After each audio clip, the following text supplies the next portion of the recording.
in the mid-19th century, so the early 19th century, excuse me, there were two theories of dueling as to how you could do it. Now, I really would digress too much to go into those in detail, but the students loved it. And anyway, so they wanted to know more about dueling. And I don't know if they remembered anything else, but they did remember that under Tennessee and Southwestern protocol in those days, a misfire was different from a miscock. A misfire, if your gun misfires in a duel, you don't get a do-over. Like, I don't know, maybe they're going to do in Michigan here. But a miscock, which means that the hammer wasn't pulled all the way back, then you do get a do-over. So, I don't know, maybe the debate over the primary will come down to whether it was a misfire or a miscock. But the chilling thing was that Jackson's opponent had fired at him, and the opponent thought that he had missed. And the guy, Dickinson, was the best shot in Tennessee.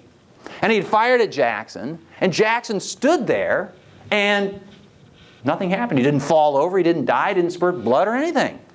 And this guy Dickinson was astonished. He had never missed a man in a duel. And, you know, he could have thought, well, maybe I missed his heart or something, but I certainly hit him. But no, Jackson just stood there as strong as could be.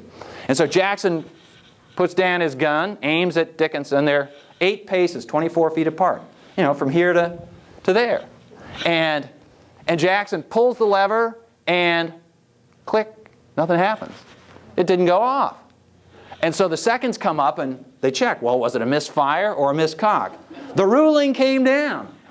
After examining the replay, it was a miscock, which meant that Jackson got to fire again. Now, I'm thinking, and we historians sometimes put ourselves in the feet of the people that we're examining. You know, what would I have done under the circumstances? Maybe I am. You are too. More magnanimous than Andrew Jackson. Because I would have said, okay, all right, I've proved my point. And it was accepted protocol at that point to shoot in the air, to show you're above this kind of thing.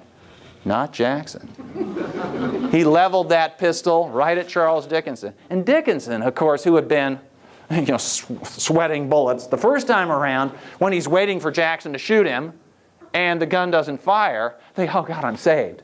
And now, 15 seconds later, Jackson is leveling the gun again, shoots him, and kills him.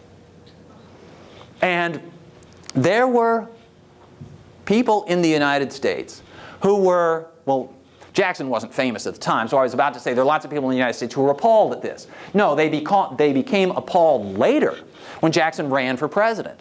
And they thought, oh my God, we might elect somebody who kills a man in cold blood. Now, I didn't tell you the rest of the story. In fact, Dickinson's bullet had hit Jackson and missed his heart by ½ inch, and it stayed there for the rest of Jackson's life. He carried this bullet around with him.